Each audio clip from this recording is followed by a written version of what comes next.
ভাই একটি সিনেমাতে গল্প নায়ক নায়িকা যেমন গুরুত্বপূর্ণ চরিত্র, তেমনি পার্শ্ব চরিত্রগুলো যদি তাদের অভিনয় ঠিকভাবে ফুটিয়ে তুলতে না পারে, তাহলে সিনেমা পূর্ণতা কিংবা দর্শকপ্রিয়তা কোনোটাই পায় না। আর বাংলা সিনেমার ইতিহাসে পার্শ্ব চরিত্রের এক অনন্য অভিনেতা হলেন এটিএন শামসুজ্জামান। পার্শ্ব চরিত্র অথবা খল চরিত্র নিজের প্রতিভা দিয়ে তার করা প্রতিটি কাজেই তিনি প্রাণ প্রতিষ্ঠা করেছেন। এটিএন শামসুজ্জামান টিভি পর্দায় ফুটিয়েছেন হাসির ফোয়ারা, সিনেমায় দেখিয়েছেন হিংস্রতার অনন্য রূপ, আবার নির্মাণেও দেখিয়েছেন আলাদা নৈপুণ্য।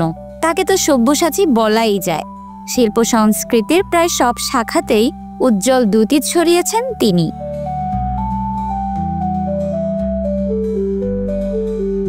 কেবল অভিনয় কিংবা নির্মাণেই সীমাবদ্ধ ছিলেন না এটিএন শামসুজ্জামান। তার পরিচয়ের বিরাট জায়গা দখল করে আছে লেখালেখি। শতাধিক সিনেমার কাহিনী ও চিত্রনাট্য লিখেছেন তিনি।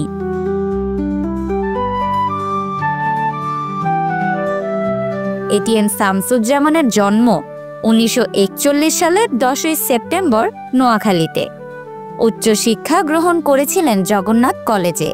তার গল্প নিয়ে সালাউদ্দিন লাবলু পরিচালনা করেন মোল্লাবাড়ির বউ চলচ্চিত্র। এটি ছিল সুপারহিট একটি সিনেমা।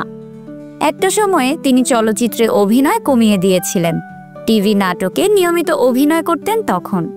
বিশেষ করে সালাউদ্দিন লাবলুর পরিচালনায় বেশ কয়েকটি ধারাবাহিকেও 1 ঘন্টার নাটকে নিয়মিত অভিনয় করে দর্শকদের মন জয় করেন। সালাউদ্দিন লাবলু পরিচালিত মেগা ধারাবাহিক রঙের মানুষ নাটকে অভিনয় করে সব বয়সী দর্শকদের মন জয় করেন। তার অভিনীত গরুচোর নাটকটি ব্যাপক জনপ্রিয় একটি নাটক।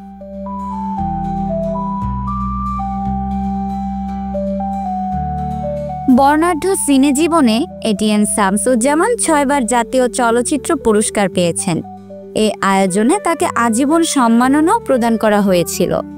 এছাড়া 2015 সালে তাকে রাষ্ট্রীয় সম্মাননা 21 পদকে ভূষিত করা হয়।